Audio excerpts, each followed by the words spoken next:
yo recomiendo muchas cosas de que, mira, no es tan importante recalcarlo acá, porque la lectura lo va a hacer.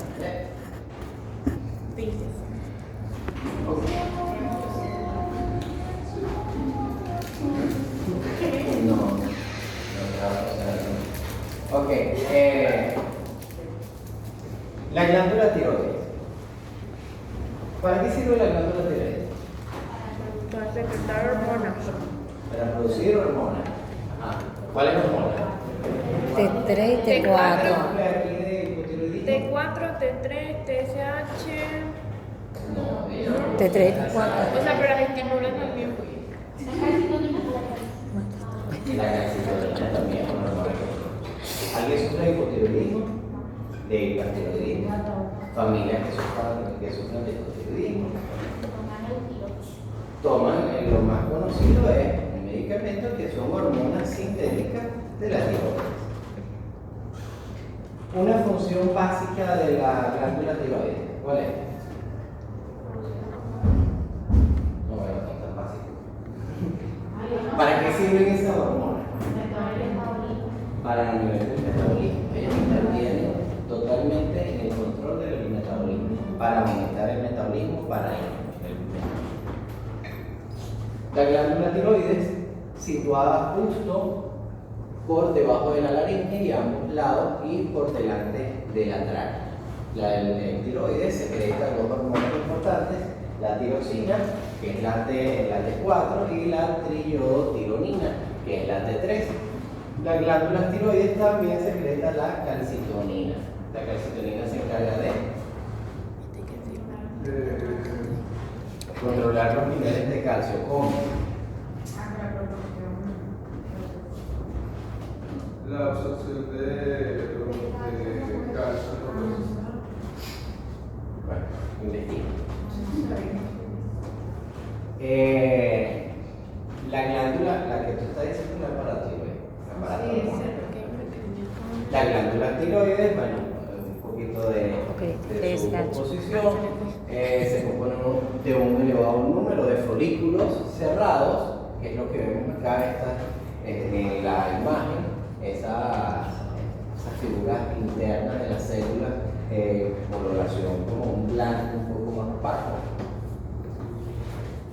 Tiene alrededor de entre 100 a 300 milímetros de diámetro, repleto de una sustancia secretora denominada coloide y revestidas por células epiteliales cúbicas que secretan a la luz de los folículos.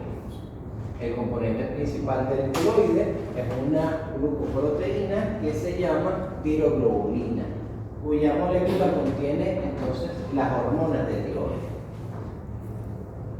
¿Qué es la tiroglobulina? Contiene unas 70 moléculas de aminoácido de tirosina, que es el sustrato principal que se combina con el yodo para dar lugar a las hormonas tiroideas. Las hormonas tiroideas se forman dentro de la molécula de tiroglobulina. Entonces tengo esta glucoproteína que es rica en tirosina y por un proceso que ya vamos a ver más adelante se va a iodar, ¿verdad? Manteniéndose dentro de esa estructura de la tiroglobulina. Es como que ella tuviese como diferentes anaqueles en donde va a almacenar esa tirosina ya iodada para formar la hormona tiroidea y las mantiene unidas todas en su estructura para después sí que se escindan y que puedan ser secretadas.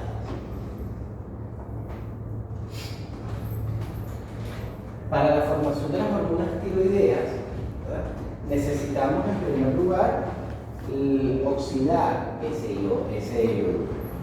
¿De dónde viene el iodo? Obviamente de la alimentación. Y sobre todo, ¿de qué componente? La sal. A esto cabe preguntarse, ¿es adecuado consumir la sal de Himalaya rosada, del Tíbet, no sé qué broma que viene, que el Dalai Lama también la bendijo, etc.?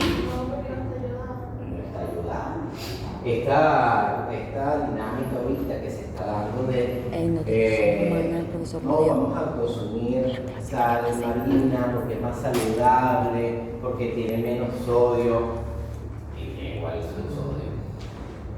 O la sal del Himalaya, porque bueno, es rosada y queda más bonita en la cocina y creemos que nos estamos comiendo No. con eso.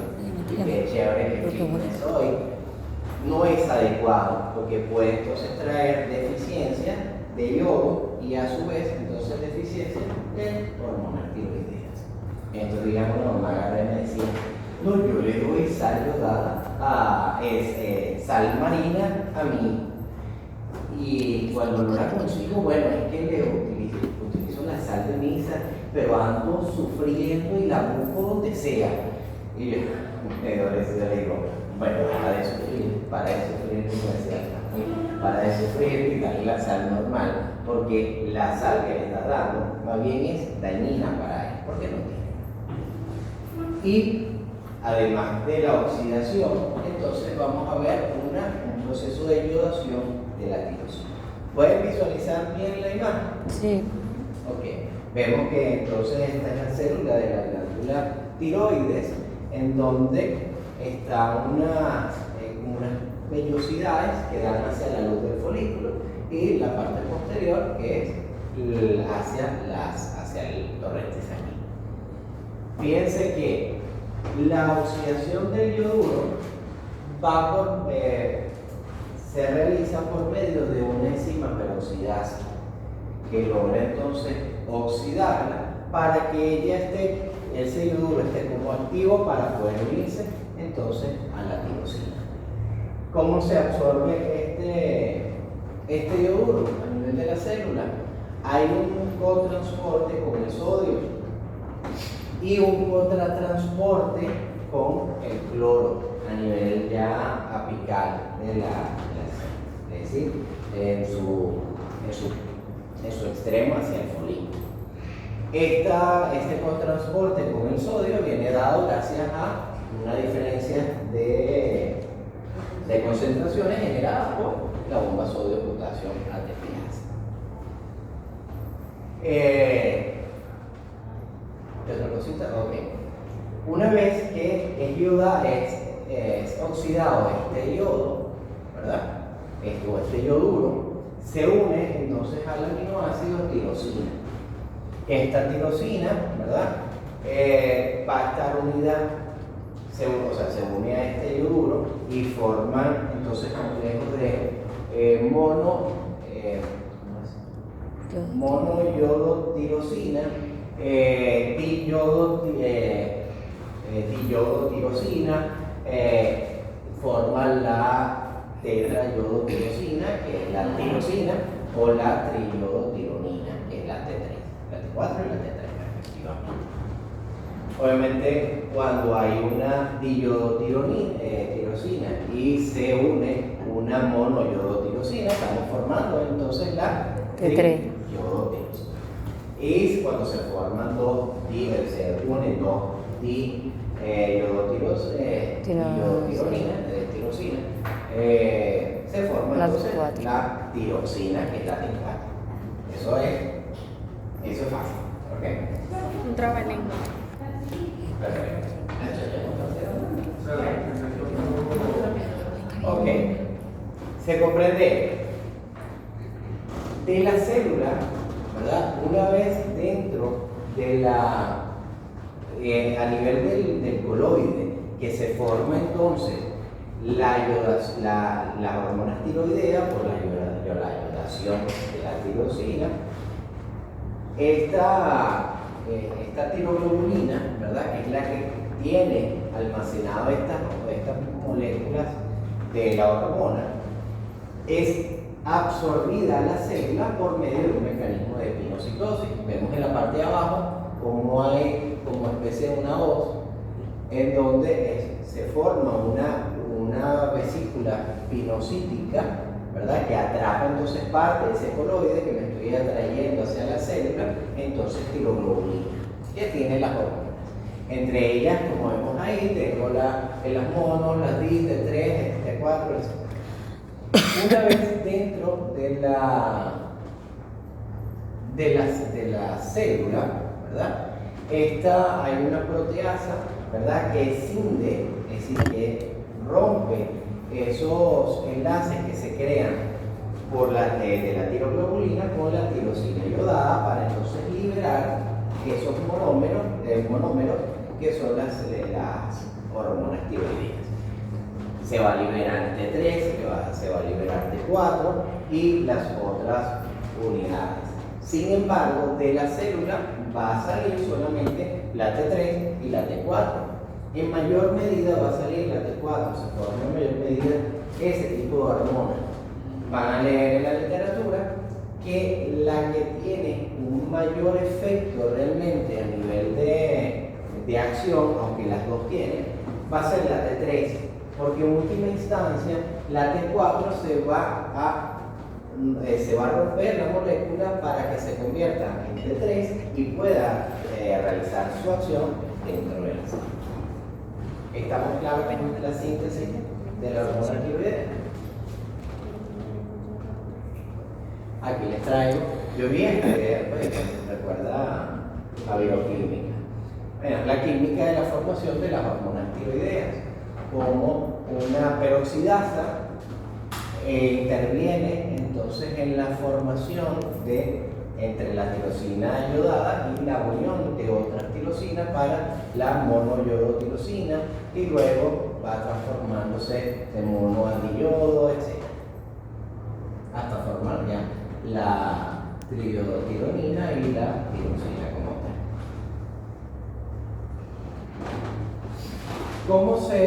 ¿Cuál es el almacenamiento de la tiroglobulina?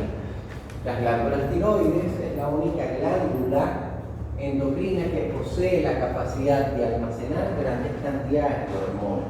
No es que siempre la está produciendo para secretarla, sino que tiene la capacidad, por medio de esta formación de esta glucoproteína, de almacenar gran cantidad de hormonas e irlas liberando de una manera progresiva. Cada molécula de tiroglobulina contiene hasta 30 moléculas de tirosina y algunas de triiodotirosina. Los folículos pueden almacenar una cantidad de hormonas tiroideas suficientes para cubrir las necesidades normales del organismo. Y fíjense que puede durar entre 2 a 3 meses aproximadamente. Cuando hay algún daño a nivel de la tiroides o hay alguna deficiencia de yodo, etc., no vamos a ver entonces de una manera rápida las deficiencias de esta hormona, sino que gracias a este almacenamiento y en conjunto incluso con la liberación de la hormona hacia la célula, a la célula diana, ese mecanismo, esas deficiencias las vamos a ver entonces marcadas después de 3 meses. La liberación de la tiroxina y de la triiodotironina de la tiroides.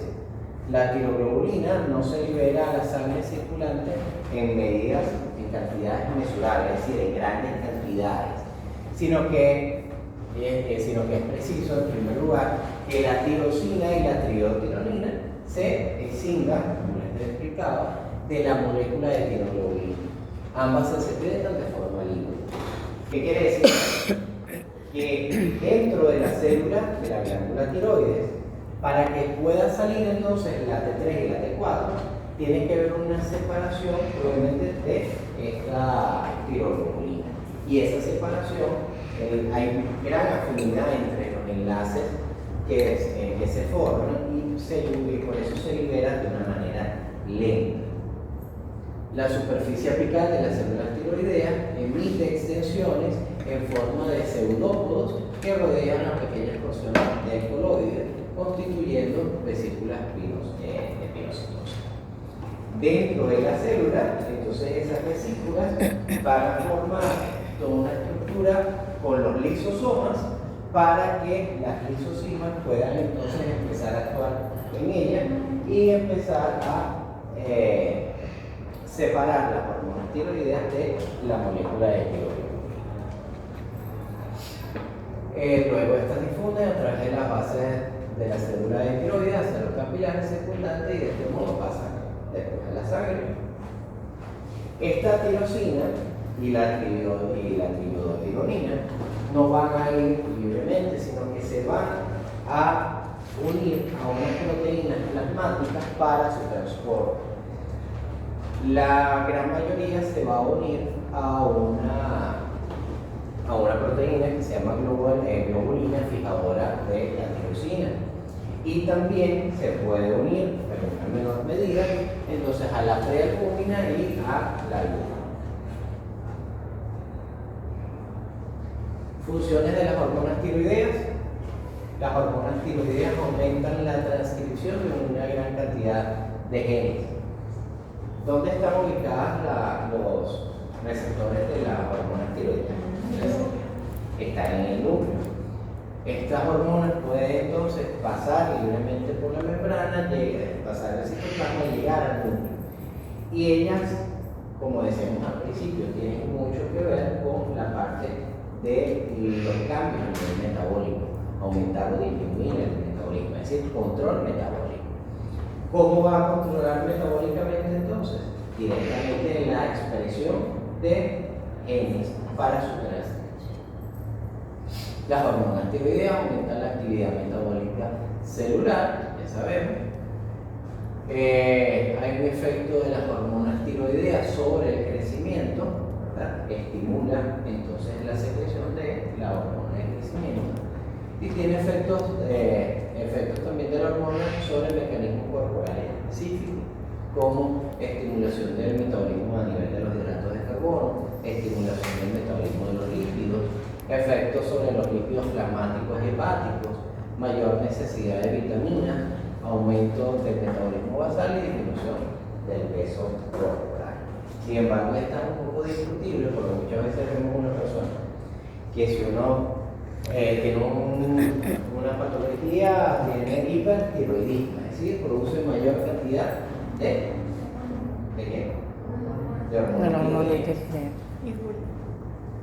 Uno pensaría de que bueno, está aumentando el metabolismo, por lo que aumenta el metabolismo basal, y esta persona entonces va a reducir de peso, ¿verdad? Puede estar entonces incluso desarrollar una desnutrición. Pero hay casos en donde no vemos esta clínica de la pérdida de peso. ¿Por qué? Porque ella también aumenta la ingesta, ¿verdad? Aumenta el apetito, por lo que puede entonces comenzar el aumento aumento del apetito, el aumento del consumo de alimentos a lo que es la pérdida de peso. No siempre se confíen de que, veo una persona que es hipertiroidea y tiene que ser delgado o estar en un punto de nutrición. ¿Preguntas, dudas hasta ahora?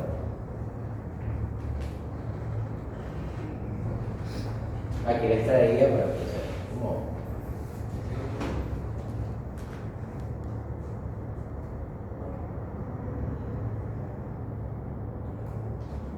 fíjense que en esta imagen de una célula podemos ver cómo puede entrar entonces la T4 y la T3 por la membrana plasmática, pero ya en el citoplasma hay unas enzimas, unas iodasas que desyodan a estas moléculas de tiroxina para convertirla en triyodotiro. Y es la T3 entonces la que entra por la membrana nuclear y se une a su receptor. Y en este caso vemos cómo hay una estimulación a nivel del cambio o la expresión de algún gen para entonces producir alguna proteína y aumentar entonces el metabolismo de esa célula. Y vemos entonces cómo puede afectar a nivel del crecimiento, a nivel del desarrollo del sistema nervioso central, a nivel cardiovascular, aumentando el gasto cardíaco, el flujo sanguíneo a los tejidos, frecuencia cardíaca, la fuerza del corazón, la fuerza de la contracción, y aumentar también la frecuencia respiratoria. Y a nivel del metabolismo, ¿cómo puede afectar entonces a la célula? Aumento de las cantidades de mitocondrias para todo lo que es el consumo de energía y la producción de ATP, etc.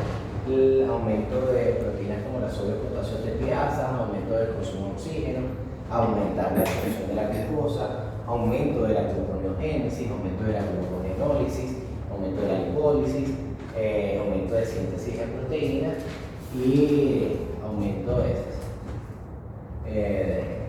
metabolismo basal. ¿Saben qué es el metabolismo basal? ¿Qué es el metabolismo basal?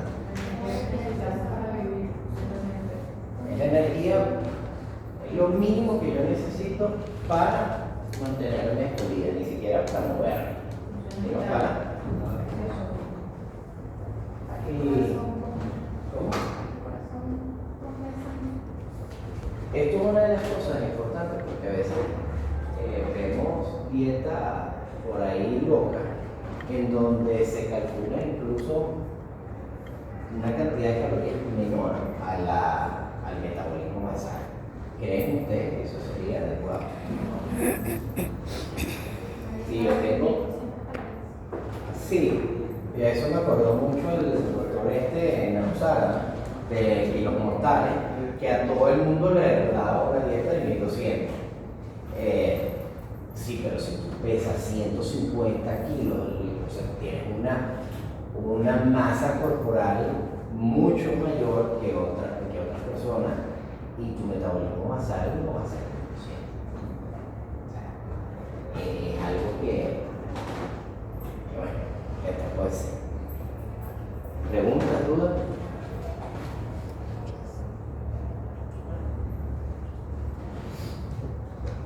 ¿Cómo se regulan entonces estas hormonas tiroideas? Las hormonas tiroideas tienen un tipo de regulación por retroalimentación negativa. Hay situaciones, por lo menos la literatura describe la temperatura, ¿verdad? Una disminución de la temperatura puede aumentar entonces la producción de hormonas tiroideas. Las emociones también pueden alterar la producción de las hormonas tiroideas. Sea cual sea el estímulo, ¿verdad? Pudiera generar, porque necesitan un aumento de toda la parte metabólica y que el ejercicio pudiera entonces.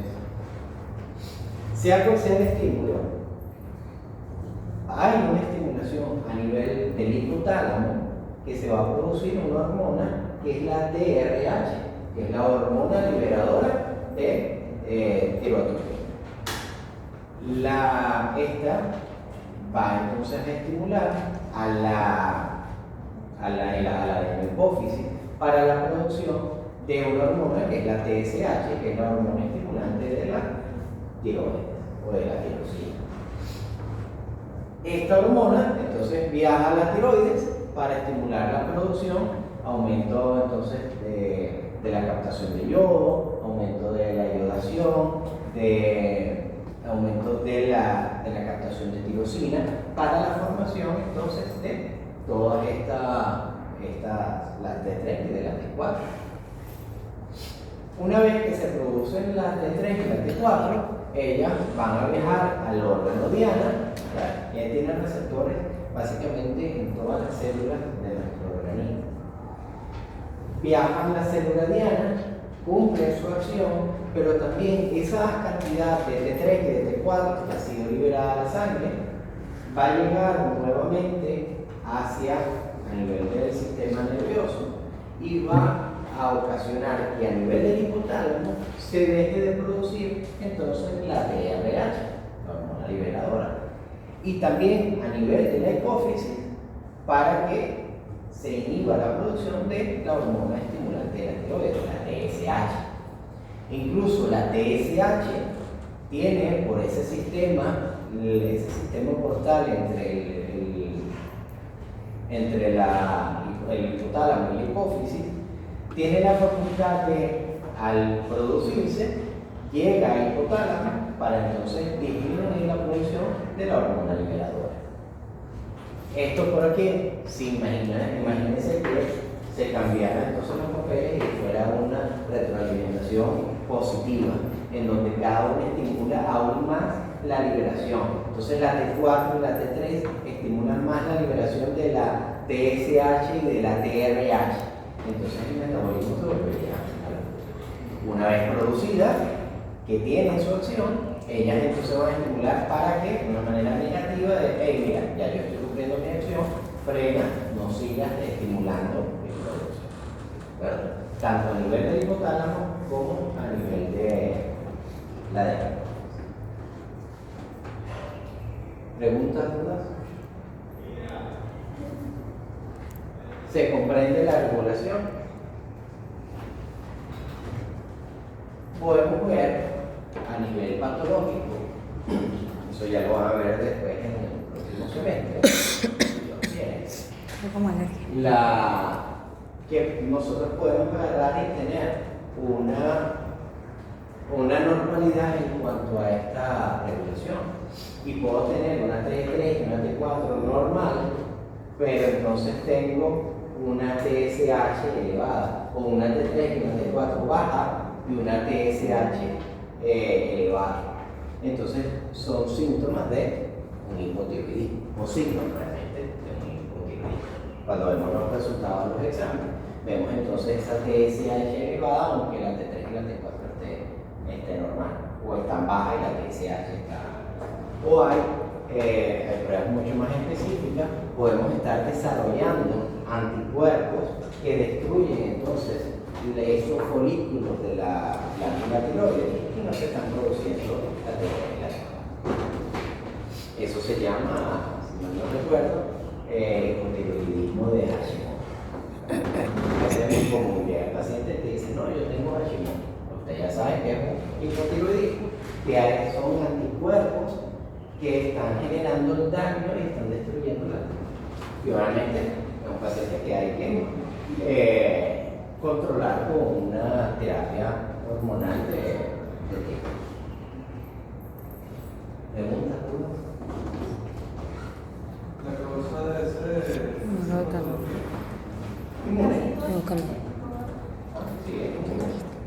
O sea, pues la gente que tenga alguna patología aparte de inmunodeficiencia puede sufrir. No todas. Este tipo de inmunodeficiencia es base a la tiroides. Tienes una gran cantidad de enfermedades autoinmunes que lo van a estudiar en clínica, sobre todo. Casi todas se parecen. Entonces hay distintas cosas que tú tienes que agarrar y ver que se caen atrás. Pero sí, básicamente esa es una autoinmunidad genética, hay una predisposición genética y hay una epigenética que desencadena entonces la pregunta. Mucha gente agarra y le achaca de que no, es que yo aumento de peso y es que sufro de la tiroides. No todo el mundo sufre de la tiroides, que sufre eso. Yo siempre le digo, sufre de hiperfapenia. Me metí mucha papa. Ah, yo sufro de eso.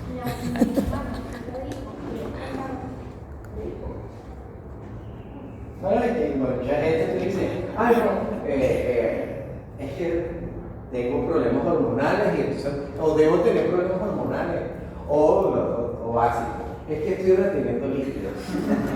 Estoy exactamente, pero una ponchera. Profe, el hipotiroidismo prevalece más en el género femenino, ¿verdad? Mira, no sabría decir.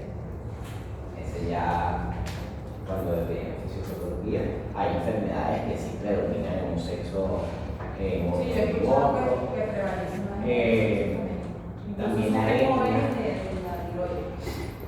También la etnia es importante, por lo menos el lupus, que se llama lupus eritematoso sistémico, es predominante en mujeres y es predominante en etnias afroamericanas. No quiere decir que no encuentres un caucásico con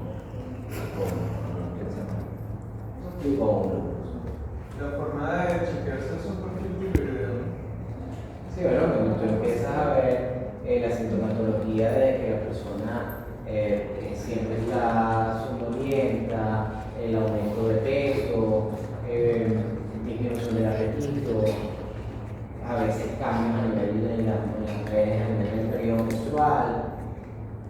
Entonces, para dice, bueno, mira, vamos a descartar y hacer una prueba. Y después va profundizando en eso. A mí me lo acaban de mandar a hacer. El psicólogo me dice. ¿Cuál te mandó a hacer? ¿En concreto? No, ¿O te cuál? trae igual.